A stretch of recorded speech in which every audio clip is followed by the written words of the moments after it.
Nous sommes là en train de partager ce message merveilleux sur conduit par l'Esprit de Dieu. Et le Seigneur nous a fait beaucoup de bien et j'aimerais juste encourager les gens qui n'ont pas pu être avec nous vendredi, qui n'ont pas pu être avec nous hier, juste à aller sur notre page Facebook ou bien sur notre page YouTube.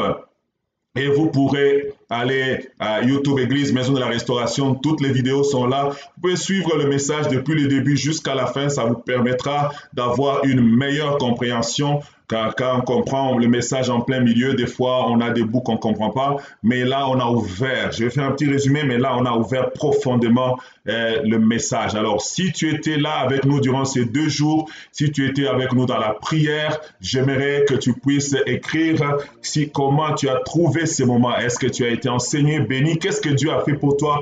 Est-ce que Dieu t'a dit de particulier? Partage-le afin que nous puissions réellement être bénis et de par ton témoignage et par les choses que Dieu a pu faire dans ta vie. Alors, nous parlons sous ce grand thème, conduit par l'Esprit de Dieu. Bien-aimés dans le Seigneur, nous avons dit ceci. Chaque enfant de Dieu est la demeure du Saint-Esprit. Dès le moment que tu as accepté Jésus-Christ comme Seigneur et Sauveur, le Saint-Esprit est venu prendre place en toi pour t'accorder le salut et pour te permettre de pouvoir être régénéré afin que tu sois un enfant de Dieu. Il n'y a pas de nouvelle naissance sans le Saint-Esprit. Il n'y a pas de nouvelle naissance sans la présence du Saint-Esprit. Voilà pourquoi nous disons que l'Esprit de Dieu est dans la vie de chaque croyant. La Bible dit, si quelqu'un n'a pas l'Esprit de Dieu, il n'appartient pas à Christ. Donc c'est impossible d'être appelé chrétien si tu n'as pas le Saint-Esprit. Et le Saint-Esprit étant dans ta vie, il n'est pas là juste pour te donner les premières sensations de ta marche chrétienne, mais le Saint-Esprit est là dans ta vie pour t'amener dans les profondeurs, pour t'amener à avoir une intimité profonde avec Dieu. Et l'une des choses qui te permet de vivre, c'est ce qu'on appelle le baptême dans le Saint-Esprit. Et à part le baptême dans le Saint-Esprit, ce n'est pas juste se limiter à ça, où on a des dons, on a des grâces, mais l'Esprit de Dieu aimerait te conduire. La Bible dit dans Jean chapitre 16, verset 13, la Bible dit, quand le consolateur viendra, il vous conduira dans toute la vérité. L'une des missions qu'a le Saint-Esprit en venant, c'est de nous conduire dans toute la vérité. Donc l'Esprit de Dieu est là pour te conduire, pour me conduire. Voilà pourquoi nous apprenons au travers ces temps. Comment est-ce qu'on peut être conduit par l'Esprit de Dieu? C'est très capital, c'est très important. J'aimerais qu'on lise quelques versets avant que je puisse aller en profondeur dans les autres moyens pour être conduit par l'Esprit.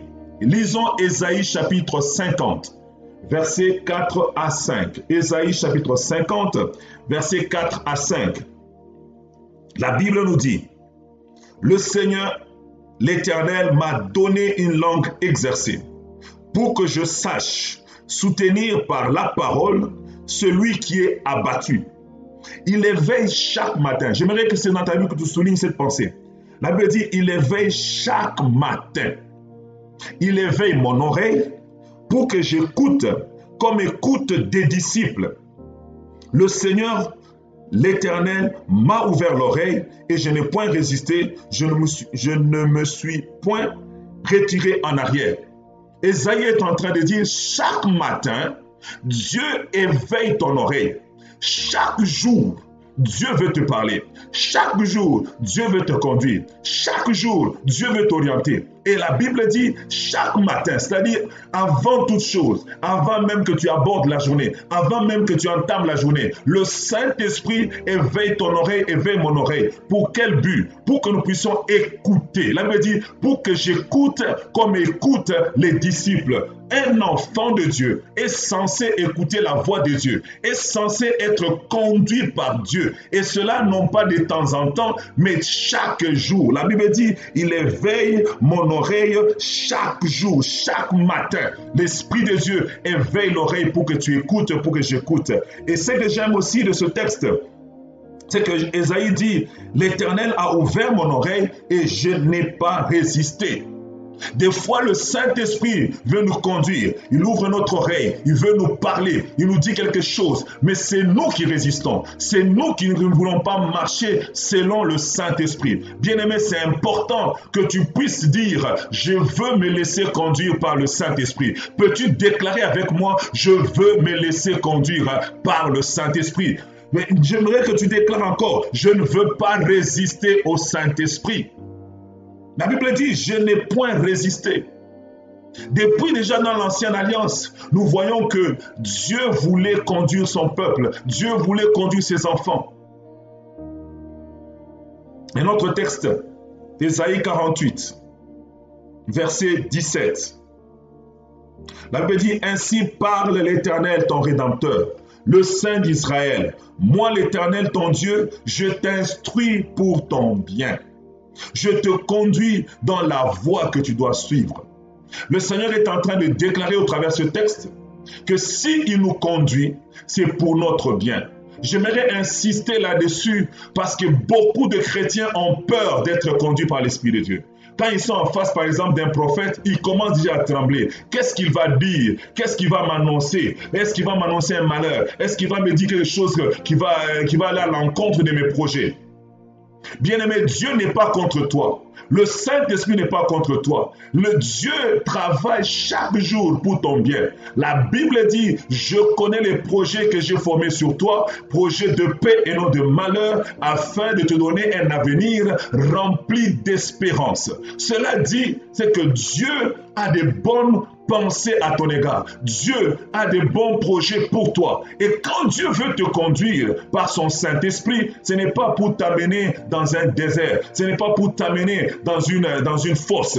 Dieu te conduit parce qu'il veut ton bien. Il dit que je t'instruis pour ton bien. Quand le Saint-Esprit te parle, quand le Saint-Esprit te conduit ou te conseille de prendre une décision quelconque, sache une chose, même si tu ne comprends pas, même si tu n'as pas encore saisi tous les enjeux de cette décision-là, mais j'aimerais que tu fasses confiance au Saint-Esprit parce que la Bible déclare, je t'instruis pour ton bien, je te conduis pour ton bien. Est-ce que tu peux dire, Saint-Esprit, je vais te faire confiance?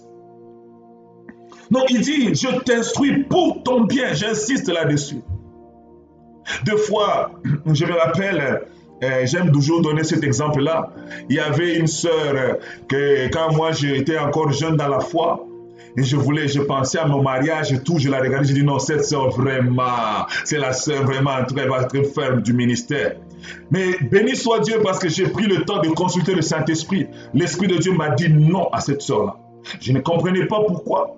Mais après, quelques temps après, on l'a attrapé cette sœur-là, elle prophétisait avec un esprit de python.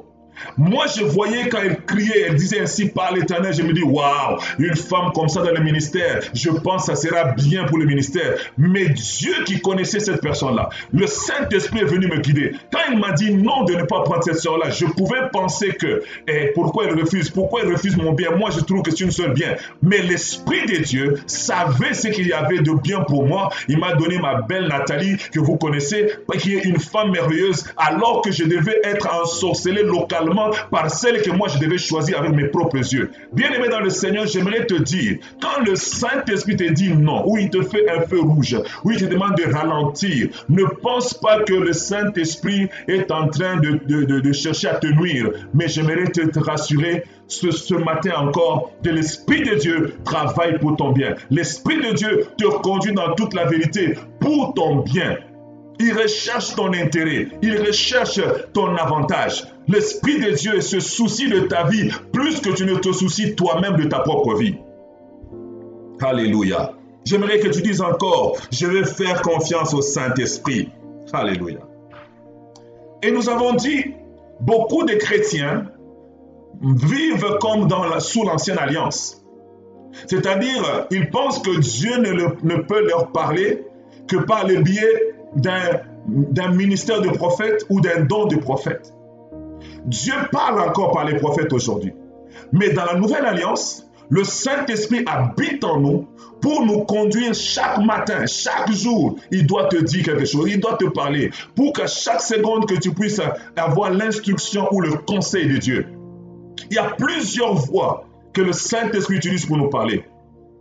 Et j'aimerais nommer ces voies que nous avons vues sans entrer dans les détails afin d'attaquer la matière d'aujourd'hui. Nous avons vu d'abord que l'Esprit de Dieu nous conduit au travers la parole de Dieu. Bien-aimé, il n'y a aucune prophétie, il n'y a aucun message qui est plus puissant que la parole de Dieu. Si tu reçois un message que tu as entendu ou que quelqu'un t'a donné, qui vient contredire la parole de Dieu, bien-aimé, tu n'as même pas à réfléchir. Prends ce message-là, mets-le à la poubelle.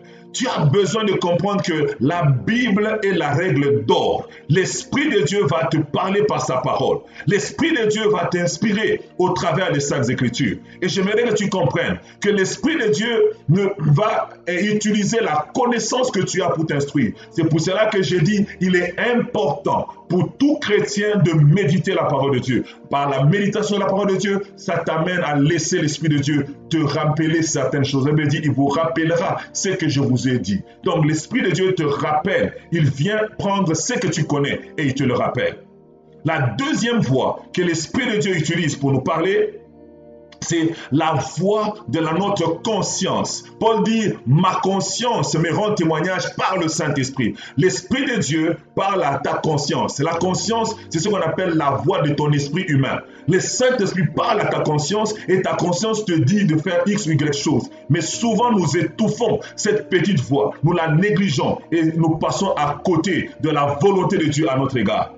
La troisième façon que l'Esprit de Dieu nous conduit, c'est par la paix intérieure. Cette paix intérieure qu'on appelle également le témoignage intérieur. L'Esprit de Dieu nous conduit par cela. Colossiens chapitre 3, verset 15. Dans la version du Semeur, il est écrit que la paix que Christ a investie en vous puisse gouverner vos décisions. La Bible dit que cette paix, la paix pas cette paix que le monde donne, la paix qui dépasse toute intelligence, puisse gouverner vos pensées.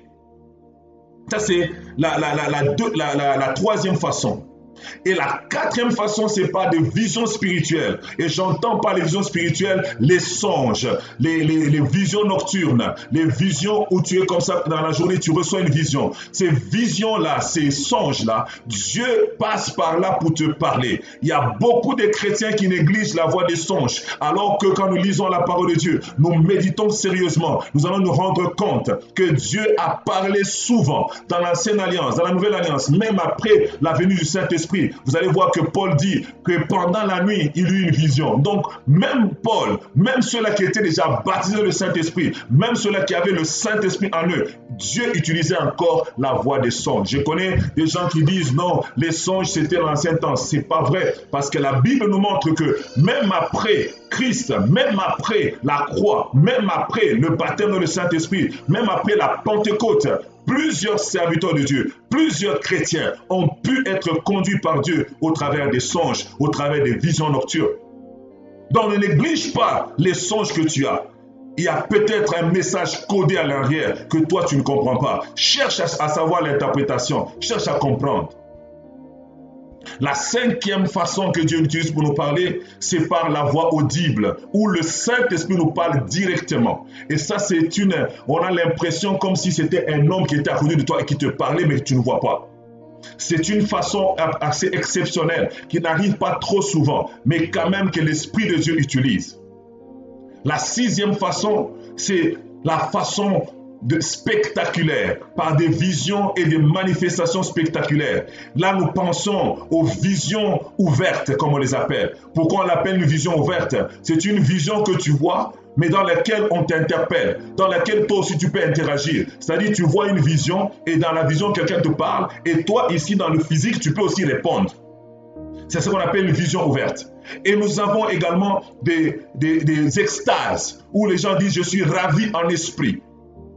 Et nous avons également les manifestations spectaculaires que Dieu peut faire, comme dans le cas de Paul qu'on a vu hier. Il est tombé par terre, une grosse lumière est venue, plein de choses qui se sont passées, il a eu comme un effroi. Tout ça, l'Esprit de Dieu peut utiliser cette voie spectaculaire. Mais bien entendu, j'insiste encore, ce sont des façons rares que le Saint-Esprit utilise cette façon-là. Quand vous lisez la parole de Dieu, même Paul, ce n'était pas très courant que Dieu lui parle de cette façon-là. Alors aujourd'hui, j'aimerais finir avec les deux dernières façons que Dieu utilise pour nous parler avant de parler de comment développer notre esprit. Donc la 7e façon que Dieu utilise pour nous parler, c'est au travers la prophétie. La prophétie. Donc, tout le monde connaît c'est quoi la prophétie. J'aimerais lire Actes chapitre 21, verset 4. Actes chapitre 21, verset 4. La Bible dit ceci. Nous trouvâmes les disciples et nous restâmes là 7 jours. Les disciples, poussés par l'Esprit, disaient à Paul de ne pas monter à Jérusalem. J'aimerais ici qu'on suive très bien cette histoire. Donc, il y a des disciples, Paul lui-même est là. Il y a des disciples qui sont autour de lui, qui entendent la voix de l'Esprit et qui disent, Paul, il ne faut pas que tu montes à Jérusalem. Maintenant, on va lire au partir du verset 8. À partir du verset 8, nous voyons que la Bible dit, nous partîmes le lendemain et nous arrivâmes à Césarée. Étant entrés dans la maison de Philippe, l'évangéliste, qui était l'un des 7, nous logeâmes chez lui. Il avait 4 filles vierges qui prophétisaient. Ici, j'aimerais d'abord dire que la Bible dit 4 filles vierges qui prophétisaient. Comme pour dire, la prophétie n'est pas réservée pour les frères seulement. Même les sœurs, vous pouvez prophétiser. Si tu es une sœur là-bas, j'aimerais que tu dises un amen glorieux. Que le Dieu que nous sommes en train d'annoncer ce soir commence à visiter toutes les sœurs maintenant. Au nom puissant de Jésus de Nazareth, recevez le don prophétique. Recevez la grâce prophétique. Au nom puissant de Jésus, que les sœurs ne restent pas en arrière dans nos églises, que les sœurs se lèvent, que les sœurs parlent de la part de Dieu, que les prophétesses se lèvent dans notre génération, parce que Dieu a dit dans sa parole, dans les derniers jours, dit Dieu, je répandrai de mon esprit sur toute chair, vos fils et vos filles prophétiseront. Dieu a aussi une part pour les sœurs. Alors reçois ta part ce matin, reçois ta part ma sœur, reçois ta part maman, reçois ta sœur bien-aimée, au nom de Jésus de Nazareth. La Bible continue. Il dit, comme nous étions là depuis plusieurs jours, un prophète nommé Agabus descendit de Judée et vint nous trouver. Il prit la ceinture de Paul, se lia les mains et se lia les pieds et les mains et dit, voici ce que déclare le Saint-Esprit. L'homme à qui appartient cette ceinture, les Juifs le lieront de la même manière à Jérusalem et le livreront entre les mains des païens. Quand nous entendîmes cela, nous et ceux de l'endroit, nous priâmes Paul de ne pas monter à Jérusalem. Et alors il répondit, que faites-vous en pleurant et en me brisant le cœur? Je suis prêt non seulement à être lié, mais encore à mourir à Jérusalem pour le nom du Seigneur Jésus. Comme il ne se laissait pas persuader, nous n'insistâmes pas et nous dîmes que la volonté du Seigneur se fasse. Donc dans cette histoire, nous voyons que Paul, c'est le concerné. Paul, c'est la personne à qui le message est envoyé. Mais dans la première partie, la Bible dit que les disciples qui étaient avec lui ont reçu un message du Saint-Esprit. Et ils lui ont dit, Paul, nous sentons qu'il ne faut pas que tu montes à Jérusalem. Après quelque temps, un homme de Dieu qui ne connaissait même pas Paul est venu là-bas. Et cet homme, c'était un prophète qu'on appelle Agabus. Il entre dans la place. Il trouve une ceinture. Il ne sait même pas la ceinture est à qui. Il prend la ceinture et il se lie. Il commence à prophétiser, disant qu'on va lier de la même manière Paul encore, où ça? À Jérusalem. Et maintenant, tout le monde commence à parler à Paul. Avant que je n'explique la réaction de Paul, j'aimerais juste nous faire comprendre que le Saint-Esprit peut utiliser la voix prophétique pour te parler. Les prophéties sont vraies. Les prophéties sont réelles. Dieu parle encore aujourd'hui. Il y a certaines personnes qui croient que les prophéties sont finies, mais que c'était juste au temps de la Pentecôte. J'aimerais te dire, et ce texte que nous sommes en train de lire, ça fait déjà des années que la Pentecôte était déjà passée. Mais Dieu a continué encore à se révéler au travers ses serviteurs et ses servantes en utilisant la voix prophétique. C'est encore possible dans notre génération que Dieu t'utilise comme prophète, que Dieu t'utilise pour prophétiser. Mais c'est encore possible aussi que Dieu te conduise, toi mon frère, toi ma soeur. Tu attends quelque chose de la part de Dieu. Même si tu n'es pas prophète, même si tu n'as pas le don de prophétie, Dieu peut envoyer quelqu'un de loin te parler de sa part. La Bible dit, Paul, au lieu que Dieu lui parle directement, ici, Dieu a envoyé Agabus lui parler.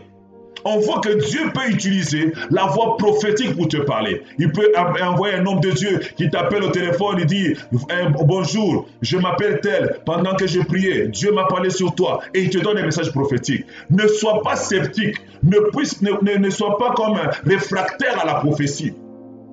Disant non, il faut que Dieu me parle seulement moi-même. Non, bien-aimé dans le Seigneur, Dieu peut te parler, on ne se convient pas, mais Dieu peut aussi décider de te parler par la voix prophétique, par la voix d'une autre personne. Et je vais te faire comprendre, la seule chose que tu dois comprendre, c'est que quand on te prophétise, sois sensible à ta voix intérieure, sois sensible au témoignage de la paix intérieure.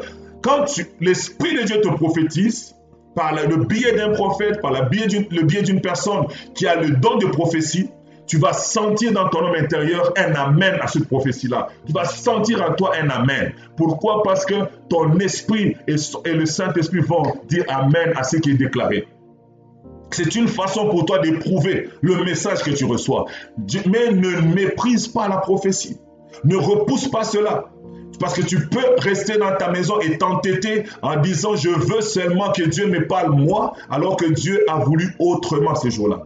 Comme je l'ai dit hier, j'insiste encore. Nous ne pouvons pas dicter au Saint-Esprit la voie par laquelle nous voulons qu'il puisse nous parler. Nous devons le laisser libre cours. Nous devons dire, Saint-Esprit, j'ai besoin d'être conduit par toi. Utilise les moyens que tu veux. Si c'est par la parole, si c'est par la conscience, si c'est par la paix intérieure, si c'est par des visions, si c'est par la voix audible, si c'est par de façon spectaculaire, si c'est par la prophétie, je suis disposé et disponible que tu me parle de la manière dont tu veux. Bien-aimés, souvent nous passons à côté parce que nous voulons imposer au Saint-Esprit la manière dont il doit nous parler. Oh, bien-aimés dans le Seigneur. Maintenant, ce texte que je viens de nous lire pose souvent des polémiques parmi les chrétiens. Ils disent que Paul, il a résisté au Saint-Esprit, Paul n'a pas écouté, Paul, ce n'était pas ça son intention.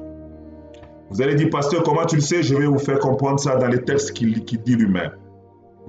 Quand nous lisons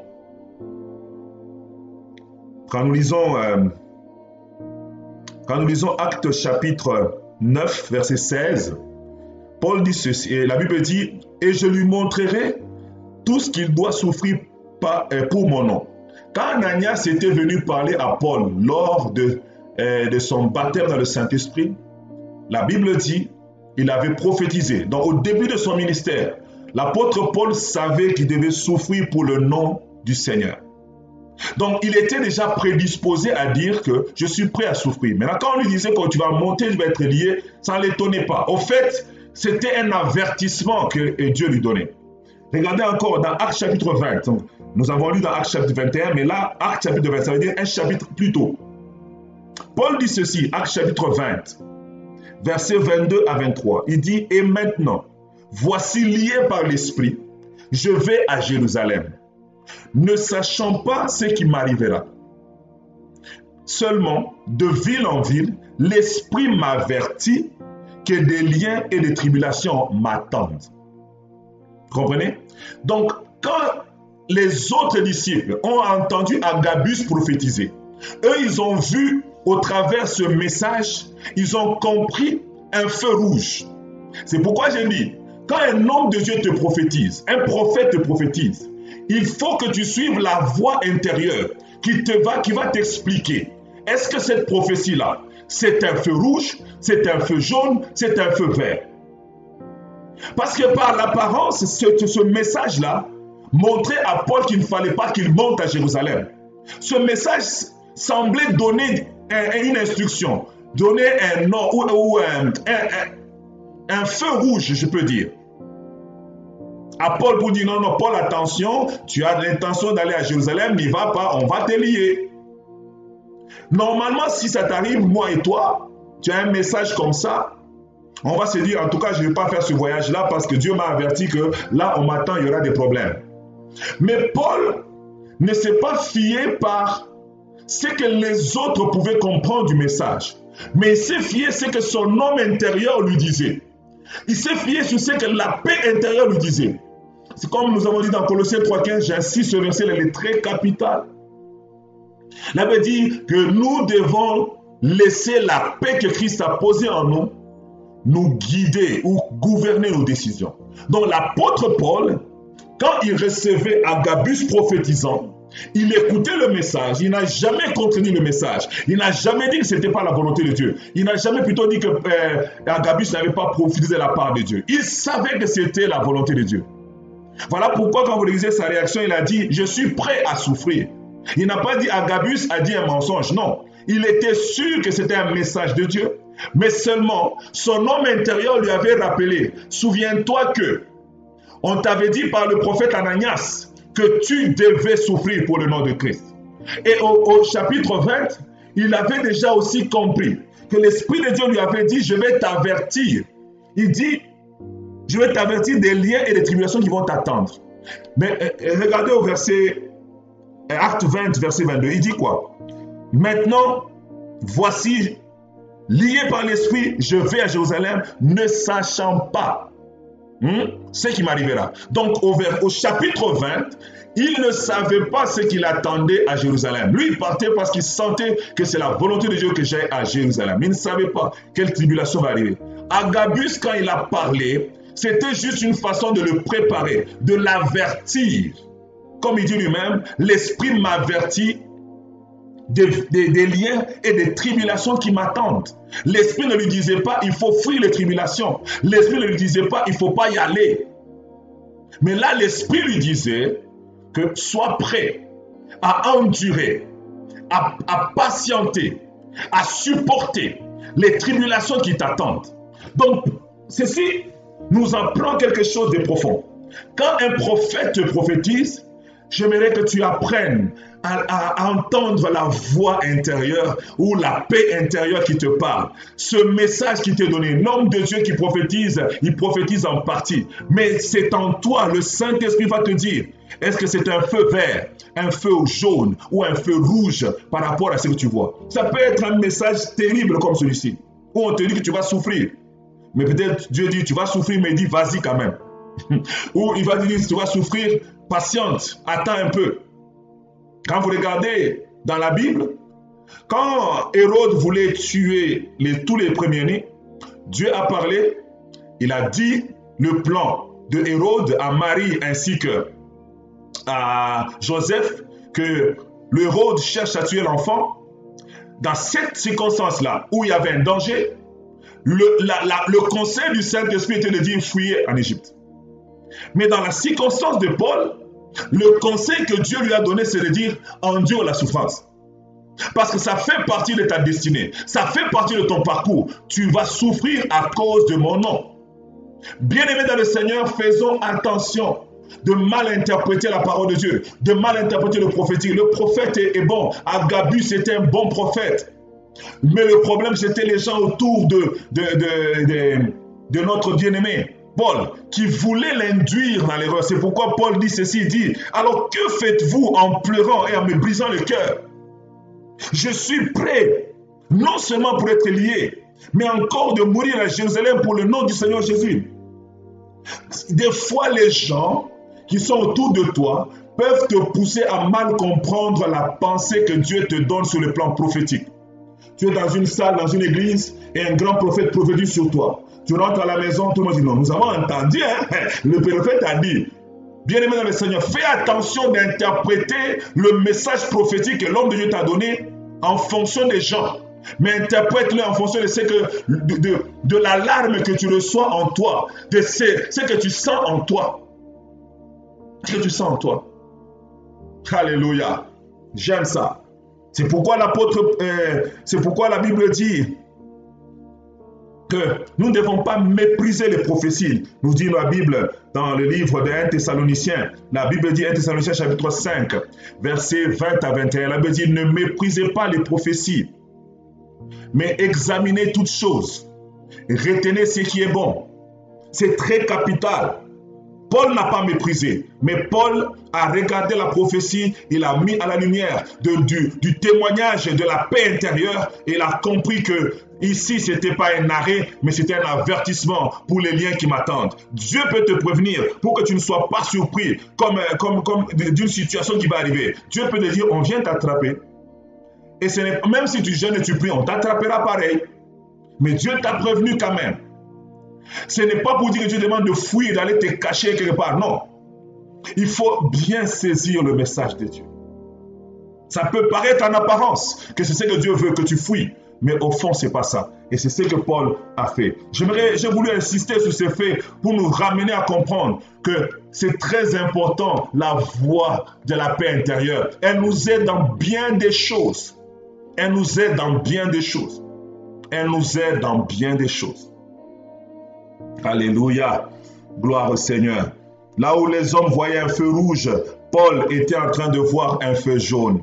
Et j'aimerais bien aimer que tu ne négliges pas les prophéties que tu as reçues. La Bible dit dans Timothée, chapitre 1er, verset 18, la Bible dit, le commandement que je t'adresse, Timothée, mon enfant, selon les prophéties faites précédemment à ton sujet, c'est que d'après elles, tu combattes le bon combat. L'apôtre est en train d'exhorter Timothée, dit, ne prie pas juste pour prier. Si tu as reçu des prophéties précédemment, prie en fonction de ces révélations, prie en fonction de ces prophéties qui ont été faites à ton sujet. Il y a beaucoup de gens qui aiment les prophéties, mais quand ils reçoivent les prophéties, ils les écrivent et puis ils les laissent dans un agenda et ils continuent le cours de leur vie. Non, quand tu reçois un message prophétique, l'apôtre nous exhorte de combattre selon selon les prophéties que tu as reçues. J'aimerais relire encore ce verset parce que c'est un verset qui nous fait du bien.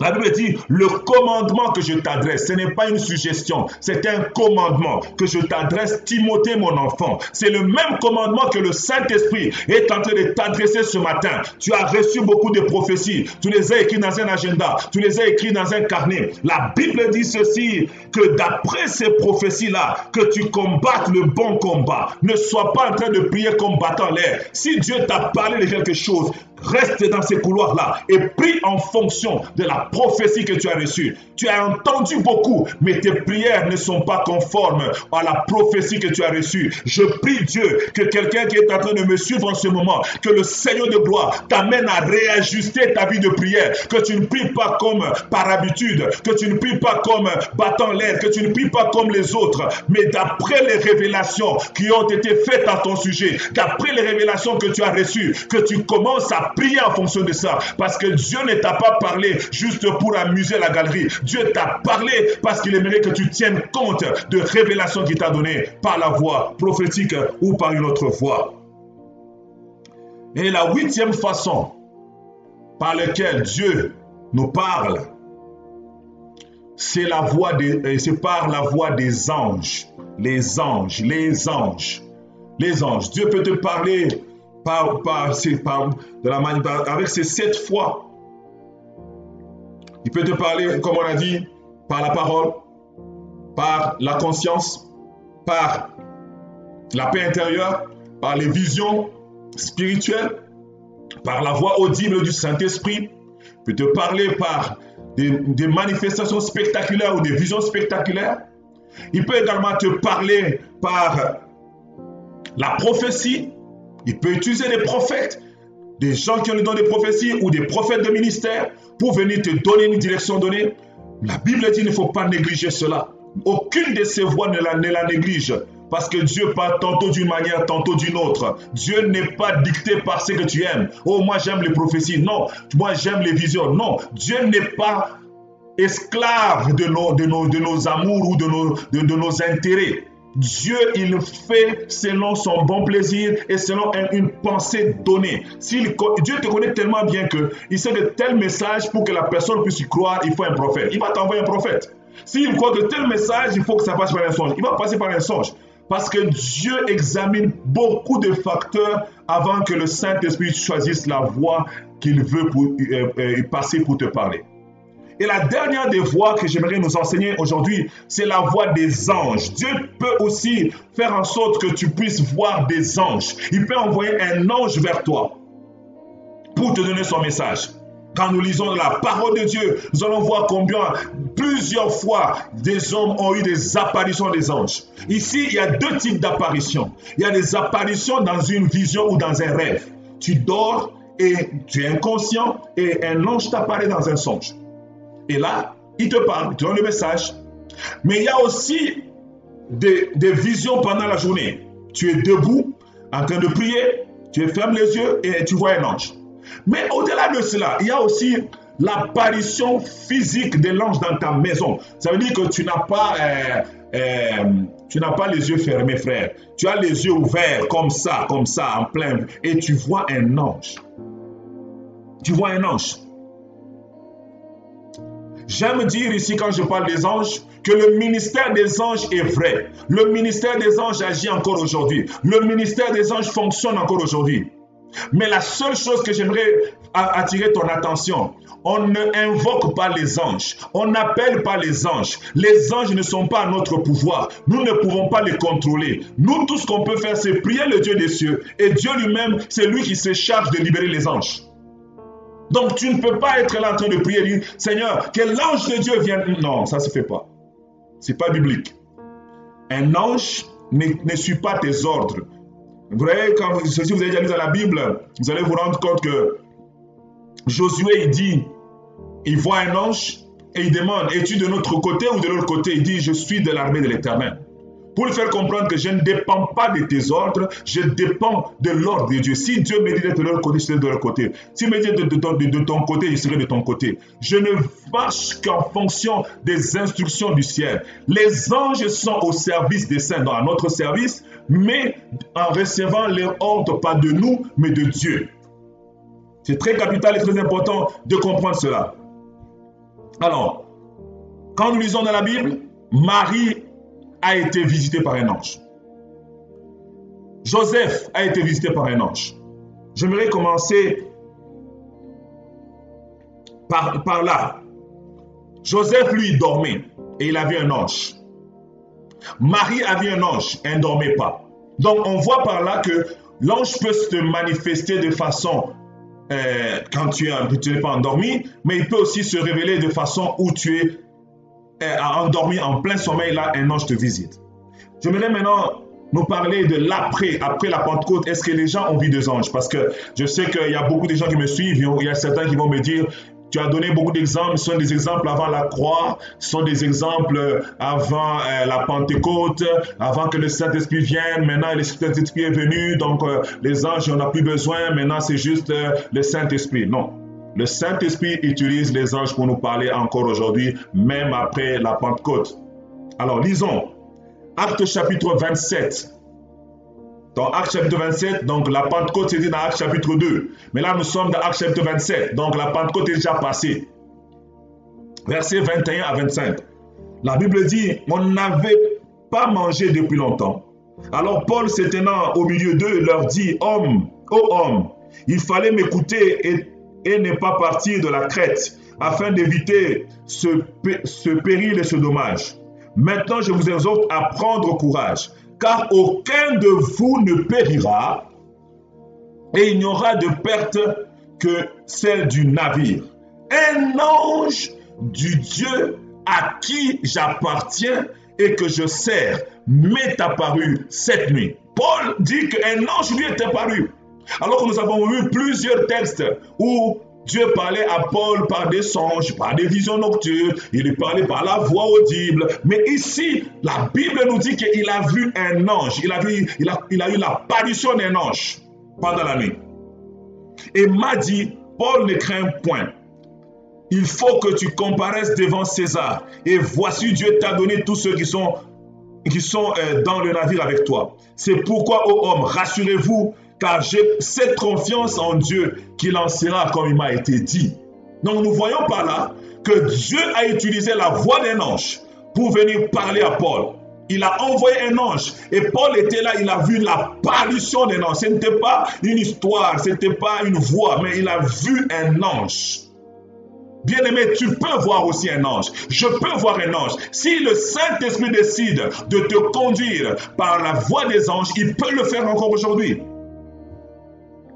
Lisons encore un autre texte. Actes chapitre 8, ça c'était notre bien-aimé Philippe. Lui aussi a été conduit par l'Esprit de Dieu au travers de la voix des anges. Actes chapitre 8, versets 26 à 30. La Bible dit, un ange du Seigneur s'adressant à Philippe lui dit, lève-toi, va du côté de midi, sur le chemin qui descend de Jérusalem à Gaza, celui qui est désert. Il se leva et partit, et voici un Éthiopien, un eunuque, ministre de Candace, reine d'Éthiopie, et surintendant de tous ses trésors, venu à Jérusalem pour adorer, s'en retourner assis sur son char, et lisait le prophète Ésaïe. L'Esprit dit à Philippe, avance, approche-toi de ce char. Philippe accourut, entendit l'Éthiopien qui lisait le prophète Ésaïe et lui dit, comprends-tu ce que tu dis? Regardez dans ce texte, dans l'espace de... C'est même pas un long, c'est pas comme l'espace de 3 jours, de 4 jours, non, dans un bref de temps, un laps de temps. L'Esprit de Dieu a utilisé 2 moyens distincts pour parler à Paul. La première fois, la Bible dit, un ange apparaît à Philippe. Il lui dit, lève-toi, va. Philippe sort, il s'en va. Et quand il arrive sur place, au lieu que ce soit encore l'ange qui lui parle, mais là on dit maintenant, l'Esprit dit à Philippe, là c'est la voix audible maintenant qui parle à Philippe. On voit que le Saint-Esprit peut utiliser dans l'espace de 2, dans un court espace, utiliser 2 ou 3 moyens pour te parler. Vous avez peut-être sûrement déjà entendu les prophètes de Dieu vous dire, j'entends, je vois. Donc au même moment, il peut entendre, il peut voir, et tu te dis, mais c'est pas quelle voix Dieu utilise. Non, le Saint-Esprit est libre. Quand le Saint-Esprit devait demander à Philippe de quitter le lieu où il était et d'aller vers l'eunuque, c'était un ange qu'il a utilisé pour parler. Et quand il est arrivé sur place, il était là et il dit, ok, qu'est-ce que je fais? Maintenant, c'est le Saint-Esprit qui nous parle directement par une voix. Il dit, avance. Il dit, et va approche-toi de ce char. Donc, on voit par là que l'Esprit de Dieu est capable de naviguer dans ces 8 moyens que nous avons vus pour nous parler. Bien-aimés dans le Seigneur, j'aimerais nous dire que le Saint-Esprit nous parle encore aujourd'hui. L'Esprit de Dieu conduit ses enfants encore aujourd'hui. Il nous conduit par plusieurs moyens. Et la voix des anges est une voix rare, mais ça se fait. Est une voix qui existe encore de nos jours. Même si tu n'as jamais vu un ange, ne pense pas que ceux-là qui ont vu un ange ont menti forcément. Non, tu ne peux pas dire ça. Je ne peux pas dire ça. Parce que les anges apparaissent encore aux hommes et aux femmes aujourd'hui. Ma mère à moi avait vu un ange de son vivant. Bien-aimés dans le Seigneur, les apparitions angéliques sont encore d'actualité aujourd'hui. Je prie Dieu que celui à qui il a destiné de faire la grâce de voir un ange, que cela lui soit accordé au nom puissant de Jésus de Nazareth. Et quand l'ange va t'apparaître, je prie que ton esprit soit sensible pour être en mesure de savoir que ça c'est un ange. Alléluia. Bien-aimés, j'aimerais dire quelque chose avant de passer à mon dernier point d'aujourd'hui. Quand les anges apparaissent, ils n'apparaissent pas forcément de la manière dont on les dessine dans les livres. Parce que dans les livres, on dessine toujours les anges avec des ailes, avec une robe blanche. L'ange apparaît comme il apparaît. Tous ceux qui ont vu des anges ne les ont pas vus de cette manière-là. Quand vous méditez sur les anges dans la parole, quand Abraham était assis, il a vu 3 hommes qui venaient. La Bible dit l'Éternel était au milieu d'eux et les 2 autres c'était des anges. Mais c'était comme des hommes. Mais c'était des anges. Quand Lot était chez lui et il a vu 2 hommes venir, la Bible dit il a vu 2 hommes. Mais par après il a compris que c'était des anges. Donc ne sois pas... ne mets pas Dieu dans un carcan. Ne mets pas Dieu dans une limitation que moi je veux que quand je vais voir un ange, qu'un ange puisse avoir des ailes, qu'il soit grand, qu'il ait une grosse poitrine comme ça. Non! Laisse Dieu faire ce qu'il a à faire. Toi et moi, nous ne devons pas dicter à Dieu ce qu'il doit faire. Nous devons juste recevoir ce qu'il veut que nous puissions recevoir. Alléluia.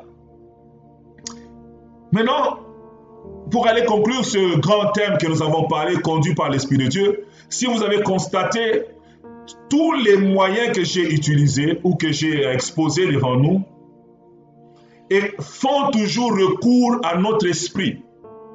Font recours à notre esprit. Il faut que ton esprit soit assez éduqué pour être en mesure de saisir la voix de Dieu, peu importe les moyens que Dieu va utiliser. Tu peux lire la Bible du matin au soir sans savoir que Dieu t'a parlé parce que ton esprit n'est pas sensible, parce que ton esprit n'est pas en alerte. Donc, cela nous amène à dire que c'est important de développer, d'éduquer notre esprit afin que notre esprit soit en mesure de reconnaître la voix de Dieu, d'être sensible quand Dieu nous parle, peu importe les moyens que le Seigneur va utiliser. Alors, pour ce faire, j'aimerais, dans ma dernière section d'aujourd'hui, parler de comment développer son esprit humain afin d'être en mesure de recevoir les instructions de Dieu et sans se tromper. Comment on peut développer son esprit humain? Comment je peux être en mesure de développer mon esprit pour que je sois sensible? Quand Dieu me parle, ça c'est Dieu qui me parle. Comment je peux le faire? J'aimerais nous lire quelques versets avant de donner les quelques conseils qui vont nous aider à développer notre esprit pour être sensible quand il nous parle, peu importe les voix qu'il va utiliser. Jean chapitre 4, versets 23 à 24.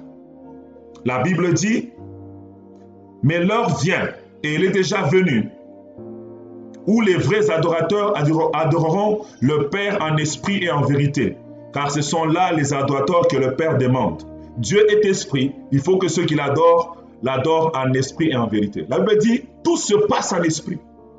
Il faut que ceux qui adorent Dieu puissent l'adorer en esprit. Ce n'est pas quelque chose de chair, non, en esprit. L'apôtre Paul le dit dans 1 Corinthiens chapitre 2, il dit, l'homme animal ne peut pas comprendre les choses de l'esprit, parce que c'est spirituellement qu'on en juge. C'est ton esprit qui entre en communion avec le Saint-Esprit pour recevoir le message de Dieu. Romains chapitre 8, verset 16. Romains 8, verset 16, la Bible dit, l'Esprit lui-même rend témoignage à notre esprit que nous sommes enfants de Dieu. L'Esprit de Dieu ne rend pas témoignage à ta chair, ne rend pas témoignage à ton corps, mais il rend témoignage à ton esprit. Celui qu'on appelle en d'autres termes l'homme intérieur. Le Saint-Esprit parle à ton homme intérieur. Et c'est par là que tu arrives à capter le message de Dieu, à saisir le message de Dieu, à être convaincu que ce que j'entends, c'est Dieu qui me parle. Romains 1, verset 9. Romains 1, verset 9. Il est écrit, Dieu que je sers en mon esprit, dans l'évangile de son Fils, mes témoins que je fais sans cesse mention de vous. L'apôtre Paul dit, Dieu que je sers en mon esprit. On ne sert pas Dieu avec le physique. On ne sert pas Dieu avec les émotions, les sentiments. Ces choses doivent accompagner le service de notre esprit. C'est mon esprit d'abord qui sert Dieu et maintenant je mets mes sentiments et maintenant je mets là-dessus mon corps qui va aussi opérer ou se déplacer ou faire mettre un certain effort. Mais si c'est l'inverse, ça ne marche pas. Les choses de Dieu commencent toujours de l'intérieur vers l'extérieur, de ton homme intérieur vers l'extérieur. Si dans ton homme intérieur tu ne sers pas Dieu, tout ce que tu fais physiquement, ça s'appelle de l'activité. Tu as besoin de servir Dieu dans ton esprit. Pendant que je prêche à partir de mon esprit. C'est comme ça que quand vous êtes prédicateur, vous allez vous rendre compte que des fois les choses que tu as préparées, tu commences à dire au-delà parce que ton esprit est en train de capter des choses encore de la part de Dieu. Je prêche à partir de mon esprit. Tu dois chanter à partir de ton esprit. Tu dois modérer à partir de ton esprit. C'est très important. Alors, mais notre esprit, vous savez que il a subi beaucoup de dommages à cause du péché. Mais quand nous venons à Christ, la Bible dit, celui qui croit en Seigneur Christ, il est devenu une nouvelle création. Ce n'est pas dit que tu deviens né de... Quand on dit que tu es né de nouveau, tu ne vas pas devenir un bébé. On va te voir toujours avec l'âge. Tu as accepté jusqu'à 40 ans, tu auras jusqu'à 40 ans. Mais qu'est-ce qui vient de naître? C'est ton esprit qui vient de naître. Et ton esprit qui vient de naître a besoin d'être éduqué, de se développer. Afin qu'il soit fidèle, afin qu'il soit une source sûre sur laquelle tu peux te fier. 2 Corinthiens chapitre 4. 2 Corinthiens chapitre 4, verset 16. La Bible dit, c'est pourquoi nous ne perdons pas courage. Lors même que notre homme extérieur se détruit, notre homme intérieur se renouvelle de jour en jour, se renouvelle de jour en jour. Dieu veut que notre homme intérieur continue à se renouveler. Pourquoi il se renouvelle? Il est en train de se développer. Il passe d'une dimension à une dimension plus grande, d'une dimension à une dimension plus élevée, afin d'être à mesure d'être sensible aux choses de l'esprit. Le dernier verset avant que je puisse parler des étapes ou des conseils pour développer notre esprit, Éphésiens chapitre 3 verset 16. La Bible dit, afin qu'il vous donne, selon la richesse de sa gloire, d'être puissamment fortifié par son esprit dans l'homme intérieur. C'est l'homme intérieur, celui qu'on appelle l'esprit. Que tu sois puissamment fortifié. Il faut que ton homme intérieur soit puissamment fortifié. Qu'il soit donc édifié. Alléluia. Développer son esprit afin qu'il soit fidèle pour transmettre ou pour saisir la pensée de Dieu. Première chose qu'on doit faire, c'est la méditation de la parole de Dieu. Quelqu'un me dira, pasteur, vous exagérez avec la méditation de la parole de Dieu. Bien aimé dans le Seigneur, la parole de Dieu est simple. Il y a des choses simples que nous négligeons, mais qui font beaucoup de choses. Pendant que je méditais, je pensais à ça. J'ai eu cette pensée il y aura sûrement quelqu'un qui va dire, parce que tu parles encore de la méditation. Et le Saint-Esprit m'a donné une sagesse. Il dit, tu vois le médicament que vous appelez Tylenol, ça combat la douleur, ça combat, je ne sais pas, les courbatures, ça combat le rhume. C'est le même petit comprimé là, mais qui a de l'impact dans plusieurs secteurs de ton corps. Quand tu vas à l'hôpital, on dit, va prendre Tylenol. Tu vois ceci, va prendre Tylenol. Prends Tylenol. Ce petit Tylenol là, il a plusieurs, il a plusieurs effets sur ton corps quand tu le prends. De la même manière, la nature ne vous enseigne-t-elle pas? La méditation de la parole de Dieu apporte beaucoup de choses dans la vie du croyant, apporte beaucoup de bien dans la vie du chrétien. Bien-aimé, tu dois méditer la parole de Dieu. Je dois méditer la parole de Dieu. La Bible dit dans Josué 1:8 que vous connaissez, il dit que ce livre de la loi ne s'éloigne pas de ta bouche. Médite-le jour et nuit pour agir fidèlement selon tout ce qui est écrit, car c'est alors que tu auras du succès dans tes entreprises, c'est alors que tu réussiras. Nous voyons que pour réussir sa vie, on a besoin du Saint-Esprit, mais ce Saint-Esprit-là nous conduit par la parole. Mais pour que ton esprit aussi grandisse, tu as besoin de la méditation journalière quotidienne de la parole de Dieu. Ça fait grandir ton homme intérieur. Ça fait croître ton homme intérieur. Ça fait que ton esprit devient bâti solide. Psaume 1, verset 2. La Bible dit, mais qui trouve son plaisir dans la loi de l'Éternel et qui la médite jour et nuit. Bien-aimé, tu dois méditer la parole de Dieu jour et nuit. C'est très important et c'est très capital si tu veux développer ton esprit. La deuxième chose, c'est garder une bonne conscience. Nous avons vu que Dieu nous parle par la voie de la conscience. Donc si tu dois, il faut que tu gardes une bonne conscience.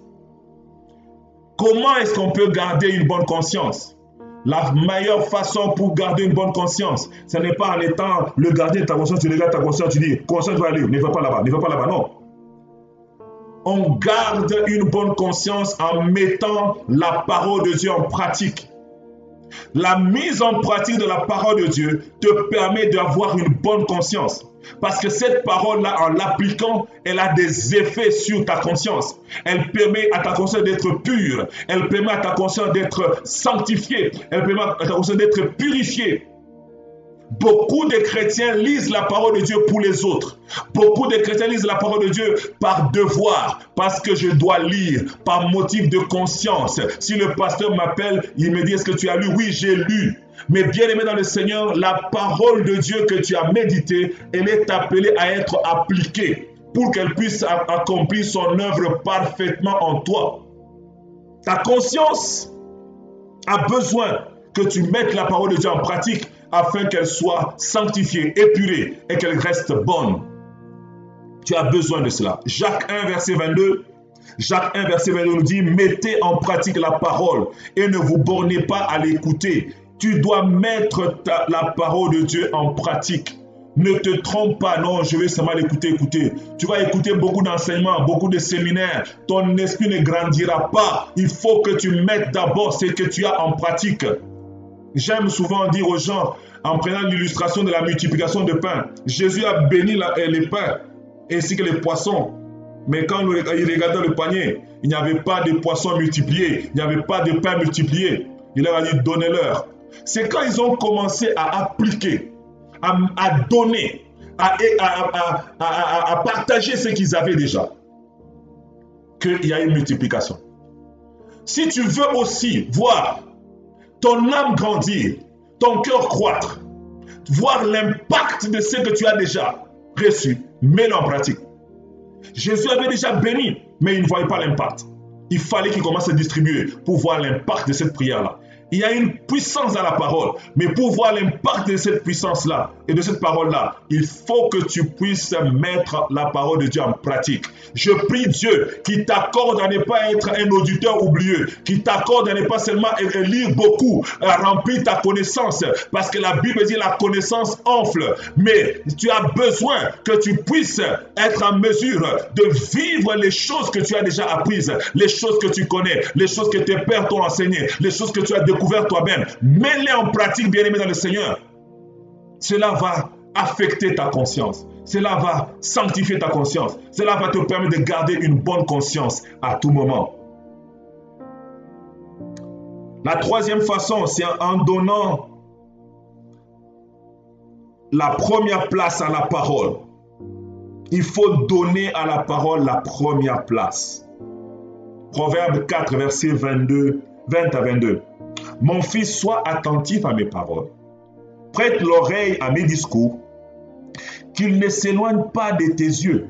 Garde-les dans le fond de ton cœur, car c'est la vie pour ceux qui les trouvent, c'est la santé pour leur corps.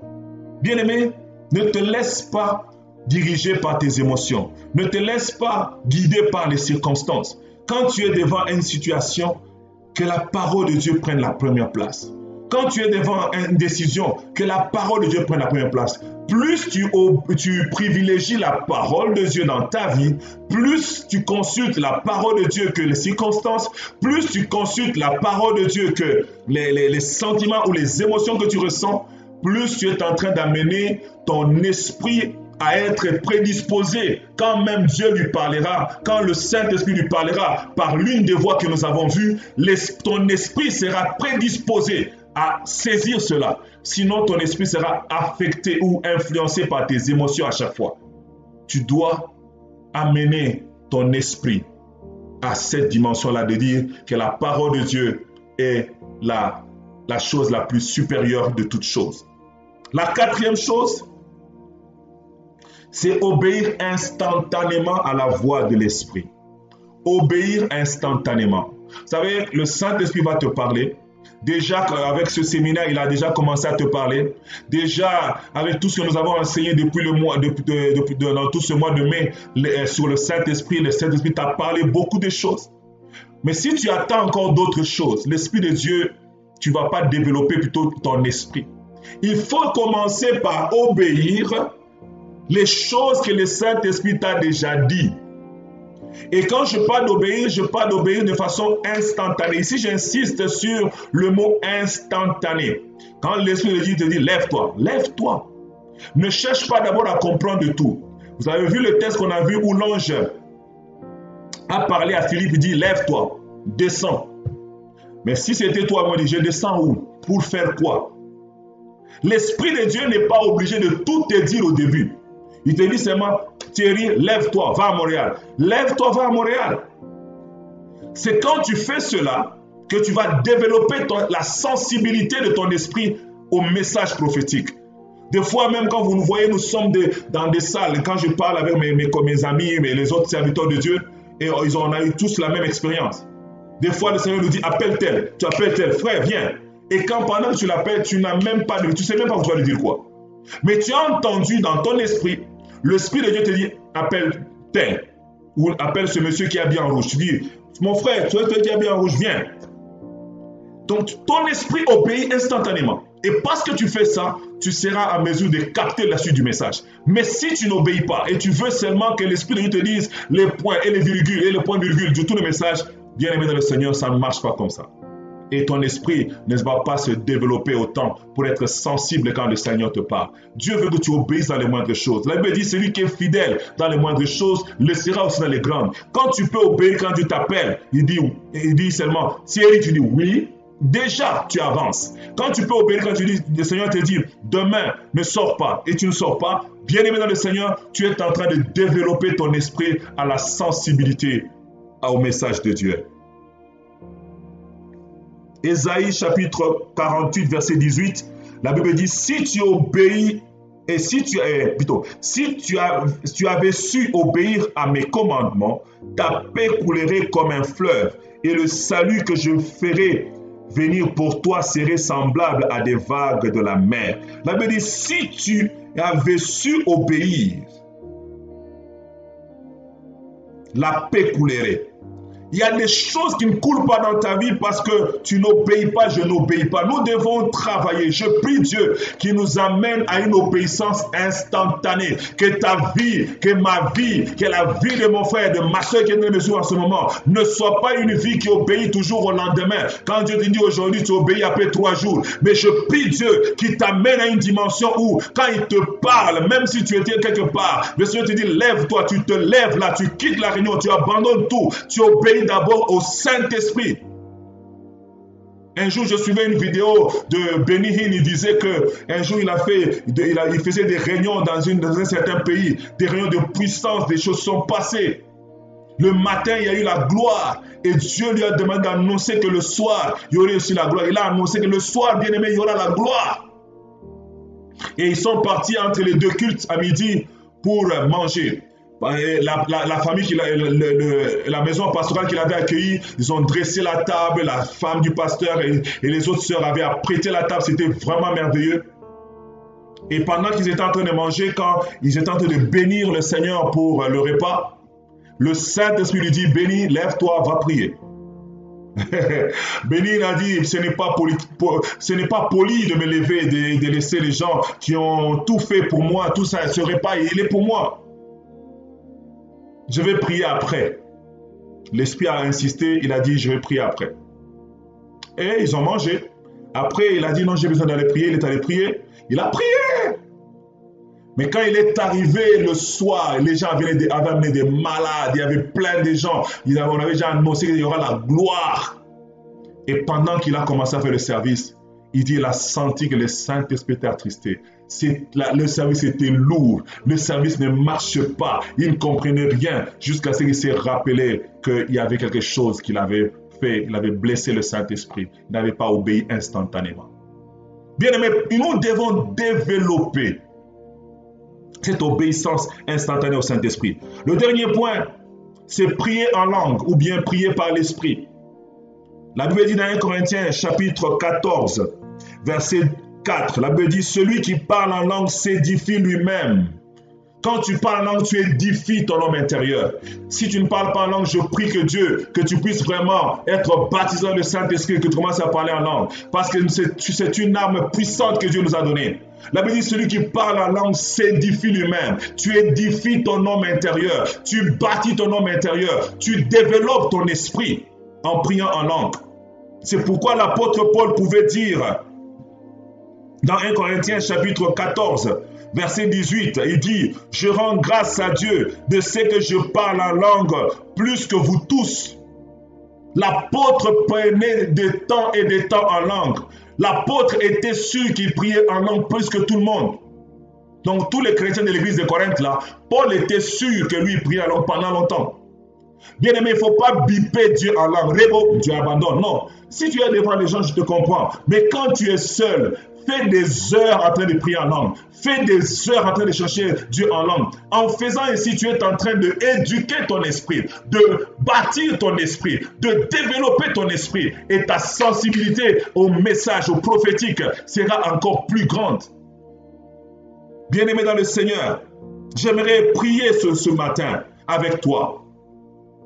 Dieu m'a envoyé au travers de ces 3 jours, te dire qu'il veut te conduire. Dieu m'a envoyé au travers de ces 3 jours te dire qu'il est disposé et disponible à te conduire. Alors là où tu es, j'aimerais que tu puisses prendre la bonne position. Et nous voulons prier le Seigneur ensemble avant d'aller passer à la Sainte Seine. Mais j'aimerais d'abord qu'on prie ensemble avec moi. Bien-aimé dans le Seigneur, tu vas commencer à prier Dieu pour qu'il puisse t'aider à développer ton esprit. Avec les 5 points que nous avons vus, tu vas dire Seigneur, aide-moi à méditer la parole, que je la médite comme jamais auparavant. Aide-moi, Saint-Esprit, à pouvoir mettre en pratique cette parole que tu m'as donnée, que je mette la parole de Dieu en pratique. Aide-moi, Saint-Esprit, à pouvoir mettre la parole en pratique. Aide-moi, Saint-Esprit, à pouvoir mettre la parole en priorité dans mes choix, dans mes décisions, que la parole de Dieu ait la première place. Aide-moi, Saint-Esprit, à obéir instantanément à ta voix. Quand tu me parles, que je sois en mesure d'obéir instantanément. Et aide-moi à prier en langue. Tu vas prier là où tu es. Demander au Seigneur de pouvoir t'accorder sa grâce.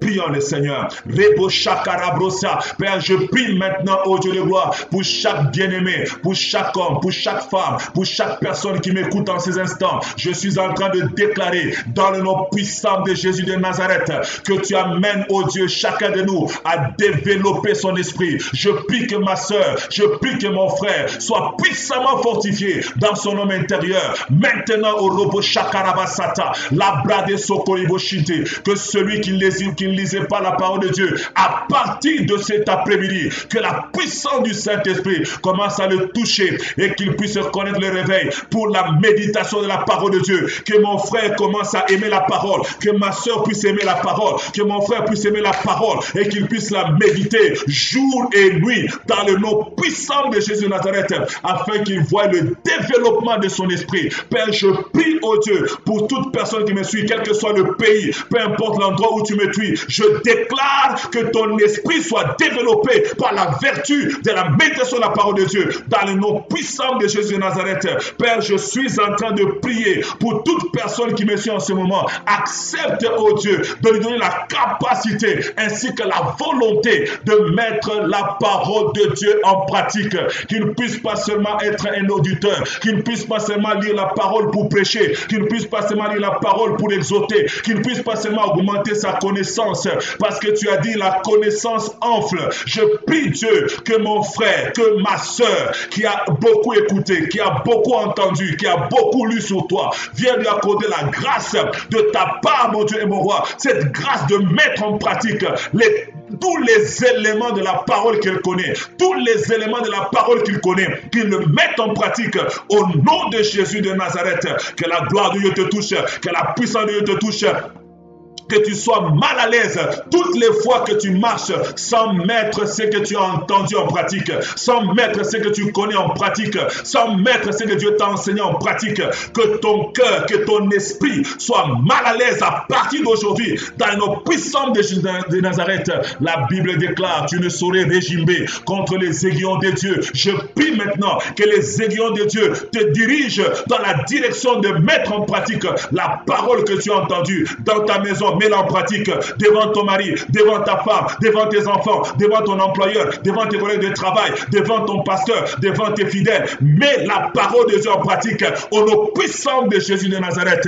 Père, je prie que tu aides ma soeur à considérer que la parole est suprême. La parole de Dieu est suprême. La parole de Dieu, c'est l'autorité suprême. La parole de Dieu est au-dessus de tout. La parole de Dieu est au-dessus des émotions, au-dessus des circonstances, au-dessus des événements. Laisse que ma soeur et mon frère puissent donner à la parole sa place dans leur vie. Au nom puissant de Jésus de Nazareth, Adonai mon Père, je prie que ma soeur ne puisse pas, oh Dieu, négliger ta parole, ne puisse pas, Seigneur, oh Dieu, pensez à la parole seulement quand il ferme les yeux. Mais je prie, quand il est au magasin, quand il est au travail, peu importe l'endroit où il se trouve, que mon frère, ma soeur puisse, oh Dieu, prioriser la parole de Dieu dans le nom puissant de Jésus de Nazareth.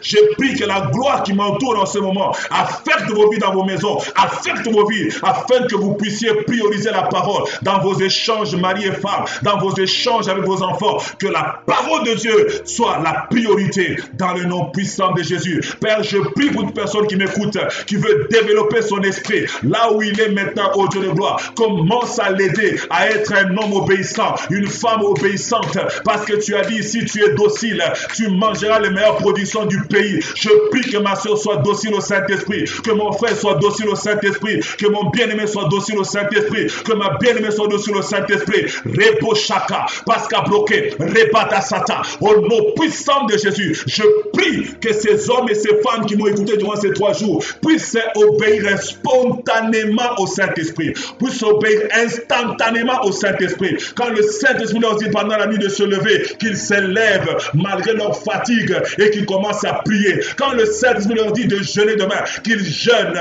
même s'ils ne comprennent pas le pourquoi. Quand le Saint-Esprit leur donne de faire quoi que ce soit, Père, qu'ils obtiennent, Père, à ta volonté, au nom puissant de Jésus de Nazareth. Reba Shakarama Ekente. Père, aide-nous à développer cette obéissance instantanée au Saint-Esprit, cette obéissance instantanée à la voix de Dieu, cet instant qu'à la bloco shikamanda, ribo shaka, que la gloire de Dieu t'affecte, que la gloire de Dieu t'affecte, que la gloire de Dieu t'affecte, maintenant au nom puissant de Jésus de Nazareth. Roshaka, roko shaka, roko shaka, roko shaka, reba shaka, rebo shikebara, rebo shaka ramande, ribrose, perekondoro saka. Dans le nom de Jésus, si tu es là, mon frère, ma soeur, et que tu ne parles pas en langue, j'aimerais que là où tu es, tu mets tes 2 mains sous ta tête. Mets tes 2 mains sous ta tête. Le Saint-Esprit va te baptiser maintenant. Le Saint-Esprit va te baptiser maintenant. Nous avons appris que le parler en langue est une puissance. Dieu a donné ça comme une arme glorieuse pour les chrétiens. Parce que quand tu parles en langue, aucun démon ne t'entend. Quand tu parles en langue, tu dis des mystères. Aucun démon, aucun sorcier n'entend de parler en langue. C'est vers Dieu seulement que la prière monte. Et quand tu pries en langue, tu es en train d'édifier ton esprit, d'éduquer ton esprit, de développer ton esprit, afin qu'il soit sensible aux choses spirituelles, afin que tu sois sensible aux choses de l'esprit. Voilà pourquoi j'aimerais maintenant que si tu ne parles pas en langue, que tu commences à dire, Saint-Esprit, viens me baptiser, mets ta main sur la tête et dis, Saint-Esprit, baptise-moi aujourd'hui. Et l'Esprit de Dieu qui est en train de fonctionner sur moi en ce moment, va entrer dans ta maison, va pénétrer ta maison et va te baptiser en ce moment. Et si tu parles en langue, j'aimerais que tu commences à parler en langue maintenant. Prie en langue, prie en langue, prie en langue, prie en langue. Rebo Shakaraba Santa. Père, je prie maintenant, oh Dieu, pour chaque homme, pour chaque femme qui est en train de me suivre en ce moment, mais qui n'a pas encore connu l'expérience du baptême dans le Saint-Esprit. Je prie Dieu, aujourd'hui et maintenant. Et Rabosa, Rebo Shaka, commence à baptiser cet homme, commence à baptiser cette femme qui a faim et soif de toi en ce moment, qu'elle soit baptisée dans le Saint-Esprit, selon acte 2, acte 4, acte 8, acte 10, acte 19, qu'elle soit baptisée avec la manifestation, Yahweh Pracho, qui est visible du Saint-Esprit par le parler en langue. C'est le maintenant Saint-Esprit de Dieu que Marabosha, que Leboko Shikamana Kadaso, Reba Shaka Baba, Reka Shaka, Rebosata, que la gloire de Dieu tombe sur les enfants, que la gloire de Dieu tombe sur les mamans, que la gloire de Dieu tombe sur les papas, que la gloire de Dieu tombe sur chaque personne, même si tu es au fin fond du monde. Je prie que l'Esprit de Dieu, quand il te touche là où tu te trouves, et que sa puissance te visite. La Bible déclare dans l'Hébreu Shikeri Amanakanta, que le jour de la Pentecôte, des langues de feu se posaient sur chacun d'eux. Je prie que des langues de feu se posent sur tes enfants, se posent sur ton mari, se posent sur ta femme, se posent sur ta famille, et que vous soyez baptisés dans le Saint-Esprit avec la manifestation visible du parler en langue maintenant, selon que l'Esprit de Dieu va vous donner de vous exprimer au nom puissant de Jésus. Reba Shakara Brassé, Reba Dashata, Rekosanda, Oshokori Brendeske, Ostamana Para, les bras de Soko, Rebata Shaka, Mandere Brosa, la bras de Soko, Ibrokere Shika Marasata, Reba Shaka, Reba, Reko Soko, Rebrekere Santa, au nom puissant de Jésus de Nazareth, que la gloire vous touche, que la puissance de Dieu vous saisisse, au nom de Jésus de Nazareth. Alléluia.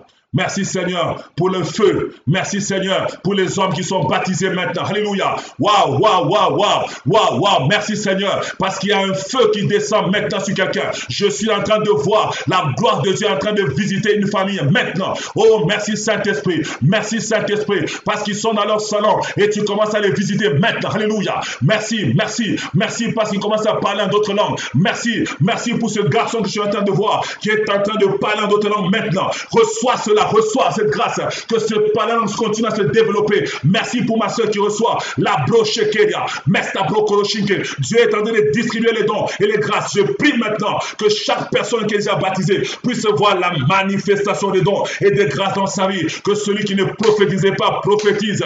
Que Roko Shaka Baba, Rebo Saka, que les dons de paroles de connaissance, la parole de sagesse, le discernement des esprits, les diversités des langues, l'interprétation des langues. Yahweh, je prie pour le don de foi. Yahweh, je prie pour le don de prophétie. Yahweh, je prie au Dieu de puissance pour le don des guérisons. Je prie pour le don au Dieu des miracles. Que cela soit distribué maintenant, soit libéré maintenant au travers de cet écran et que ça touche mon frère, que ça touche ma soeur dans sa maison, dans sa famille. Ça touche les serviteurs, ça touche les servantes. Je prie pour la restauration de vos dons spirituels. Que vos dons ne restent pas écrits dans vos agendas, mais que ça marche, mais que ça fonctionne à partir de maintenant, que vos dons soient libérés, que vos dons soient libérés, que vos dons soient libérés, au nom puissant de Jésus de Nazareth. Reko Shakaba, Rebo Sakarabashinte, Limende Rebrosa, Rikodo Shike Bede Sata, la Manda Rabosho, Ibroke de Shikayamana, Yanda Raboko Sata, Reke Shike Rebrosaka.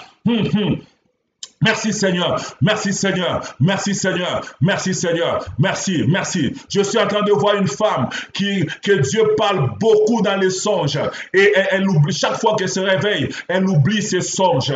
Chaque fois que tu te réveilles, tu oublies ses songes. Dieu est en train de te localiser maintenant. Le Seigneur me dit, il libère sa gloire sur toi maintenant. Le diable, c'est lui qui combat tes songes. Chaque fois quand tu dors et que tu te réveilles, tu as oublié le songe. Mais tu es standard dans ton esprit que c'était un message de Dieu. Dieu me dit de te dire, maintenant, pendant que nous sommes en train de prier, au travers de ce live, il vient de te libérer et la gloire de Dieu tombe sur toi maintenant. Et maintenant, Raboko Shakaba, Rebo Sakarabashinte, maintenant tu rêves, tu ne vas plus les oublier et tu vas commencer à voir avec précision des événements qui vont s'accomplir dans les jours à venir. Reçois cette grâce maintenant au nom puissant de Jésus de Nazareth. Reboko Shaka, Mataraboko Saka, Reboko Shikebreka, Mesakaraboso, les bras soqués, les bras soqués, les bras soqués, les bras soqués, Rokoshireketa. Merci Saint-Esprit de Dieu, merci pour ta grâce, merci pour ton amour, merci Seigneur, au nom de Jésus. J'aimerais maintenant prier selon notre thème. Si tu veux être conduit par l'Esprit de Dieu et que tu as besoin que l'Esprit de Dieu te conduise, j'aimerais que tu mettes ta main sur le cœur. Tu dis Saint-Esprit, conduis-moi. Et je vais prier pour toi, pour que le Saint-Esprit te conduise, que tu saches prendre les bonnes décisions qui ne sont pas fonction des circonstances, mais qui sont fonction de la pensée de Dieu pour ta vie. Mets la main sur ton cœur, je vais prier. Père, dans le nom de Jésus, je prie pour chaque homme, je prie pour chaque femme, je prie pour chaque enfant, je prie pour toute personne qui a besoin d'être conduit par l'Esprit de Dieu, qui veut que sa vie ne soit pas conduite par ses cinq sens, mais qu'il soit conduit par l'Esprit de Dieu. Je prie pour sa vie là où il se trouve. Je prie pour sa vie, quel que soit l'endroit où il se trouve, que l'Esprit de gloire commence à le toucher, commence à le saisir, commence à l'emballer. Oh Saint-Esprit de Dieu, et la brossa, ma soeur est disponible et disposée, mon frère est disponible et disposé, nous sommes disposés des Orabassa pour nous laisser conduire par toi, pour nous laisser diriger par toi. Viens donc Saint-Esprit nous parler, viens donc Saint-Esprit nous instruire, viens donc Saint-Esprit nous révéler ta pensée. Nous la désirons, nous la chérissons, nous la voulons, nous sommes prêts à t'obéir, nous sommes prêts à faire ta volonté, nous sommes prêts à t'écouter, non seulement à t'écouter, mais à faire ce que tu demandes que nous puissions faire, à marcher selon les instructions que tu nous donneras. Oui, Saint-Esprit de Dieu, fais-le pour ma soeur, fais-le pour mon frère, à partir de maintenant, qu'elle reçoive de ta part, Yahweh, oh Dieu, un flot d'instructions, et c'est débloquer la chique, et que tu donnes la capacité surnaturelle d'obéir aux instructions de l'Esprit, au nom puissant de Jésus de Nazareth. J'aimerais aller terminer ce soir et ce matin plutôt en priant pour les malades. Si tu es malade là où tu es, le Dieu des guérisons est présent. Le Dieu qui guérit est présent. Si tu as ton enfant qui est malade, mets-le là et touche-le avec ta main comme un signe de contact. Et nous allons prier pour la guérison. Mon Dieu guérit encore. Mon Dieu guérit encore. Sa main n'est pas courte pour agir. Sa main n'est pas loin pour te toucher. Nous allons prier pour la guérison des malades. Tu as une maladie quelconque, une maladie incurable, une maladie chronique, une maladie, je ne sais pas, saisonnière qui arrive seulement à certaines périodes de l'année, une maladie héréditaire, tu as une maladie que tu ne connais même pas le nom. J'aimerais te dire, là où tu es, attache-toi maintenant à la prière, crois à maintenant, parce que le Dieu que je suis en train d'annoncer est présent en cet instant. Je sens la gloire de Dieu, je sens l'onction de guérison, commencer à pénétrer dans les maisons, commencer à pénétrer dans les familles. La gloire de la guérison est en train de circuler en ce moment. Le Dieu des guérisons, le Dieu des guérisons, le Dieu des guérisons est là. Il est là, il est là. Sois juste prêt à recevoir. Lève tes mains comme ça et sois prêt à recevoir. Sois prêt à recevoir. Les enfants qui sont autistes, les enfants qui ne parlent pas, les enfants qui ont des problèmes de langage, j'aimerais que tu les apportes devant le Seigneur. Marako Sakababa, Ribo Shakaba, Rebro Sekeria. Père, dans le nom puissant de Jésus, je prie pour toute forme de maladie, quel que soit le nom, quel que soit le nom, parce que la Bible déclare, il lui aura donné le nom qui est au-dessus de tout nom, le nom de Jésus, afin que tout genou fléchisse. Je déclare maintenant, sous l'onction du Saint-Esprit, que la maladie est un nom, que cette maladie a un nom. Je déclare que cette maladie puisse fléchir devant le nom de Jésus, au nom puissant de Jésus de Nazareth, que les kystes disparaissent au nom de Jésus, que les cancers disparaissent au nom de Jésus. Que le corona disparaisse de ton corps au nom de Jésus. Je prie maintenant, dans le nom puissant de Jésus, les problèmes de cœur, les problèmes de cirrhose de foie, je déclare que ça s'arrête maintenant au nom de Jésus. Je prie pour tous les enfants qui ont des problèmes de cerveau, des problèmes de compréhension, des difficultés de langage. Je libère votre cerveau par la puissance des guérisons divines. Au nom puissant de Jésus, soyez guéris. Au nom puissant de Jésus, soyez guéris. Shikabrasakaka. Le feu est sur toi maintenant. Le feu de Dieu est sur toi maintenant, dans ta maison, maintenant. Tu es en train de sentir une chaleur dans ton corps. C'est la gloire de Dieu qui tombe sur toi. Tu sens le feu sur toi maintenant. C'est la puissance de la guérison. Dieu est en train de faire une chirurgie dans la vie de quelqu'un maintenant qui avait une douleur ici à gauche, une douleur au niveau du ventre à gauche, là où je frappe comme ça. Le Saint-Esprit me dit, il est en train de faire une chirurgie maintenant dans la vie de quelqu'un. Brako sakaka, rebo shakere menekenta, marabo se paragedesa, roboko seke menekenta. Je prie pour une personne qui avait un problème au niveau de son œil droit. Son œil droit commençait pas à des problèmes comme si ça veut fermer. Tu sens comme si tu veux perdre le fonctionnement de cet œil droit. Je prie maintenant, le Dieu de grâce a localisé et il déclare que tu es guéri maintenant au nom de Jésus. Que cette douleur disparaisse, au nom puissant de Jésus de Nazareth. Merci Seigneur. Je suis en train de bénir tout homme, toute femme qui m'a suivi, peu importe ton cas, ta situation, que le Dieu des esprits de prophètes, que le Dieu qui nous a envoyé son esprit te conduise dans tes affaires, te conduise dans ton mariage, te conduise dans ton couple, te conduise dans tes études, te conduise dans ton voyage, te conduise dans toutes les décisions que tu veux prendre dans ta vie, te conduise au nom puissant de Jésus de Nazareth, que ça soit clair, que ça soit clair, que tu sois en mesure de voir clairement quelle est la volonté de Dieu à ton égard, quelle est la volonté de Dieu pour tes enfants, quelle est la volonté de Dieu pour ton esprit, au nom puissant de Jésus. Alléluia. Merci Seigneur, merci mon Dieu, merci mon Créateur. J'aimerais que tu déclares avec moi en disant, je suis un enfant de Dieu et j'entends sa voix. Dis encore, je suis un enfant de Dieu et j'entends sa voix. Harebo shakarabasa, rabaka shakarabosa, rakabo shakarabosa, rakaba shakarabosa. Déclare encore cette phrase. Être conduit par l'Esprit de Dieu est aussi mon partage. Être conduit par l'Esprit de Dieu est aussi mon partage. Déclare cela, mon frère, avec foi. Déclare cela, appelle cela l'existence, que être conduit par l'Esprit de Dieu est aussi ton partage. Ce n'est pas réservé seulement aux autres. Déclare-le en disant, être conduit par l'Esprit de Dieu est aussi mon partage. Rebashatakaka, Roboko Shingemaya, Yabasanta la Bradeso, Zikele Kele Kele, Libro do Shayamata. Alléluia. Merci Seigneur. Merci mon Dieu. Merci le Créateur. Père, nous te bénissons. Nous t'adorons. Nous te rendons multiples actions de grâce. Nous scellons tout ce que nous avons reçu dans le sang de l'agneau. Nous prions que ça soit une bénédiction pour chaque homme, pour chaque femme. Au nom de Jésus-Christ. Amen, amen, amen. Que Dieu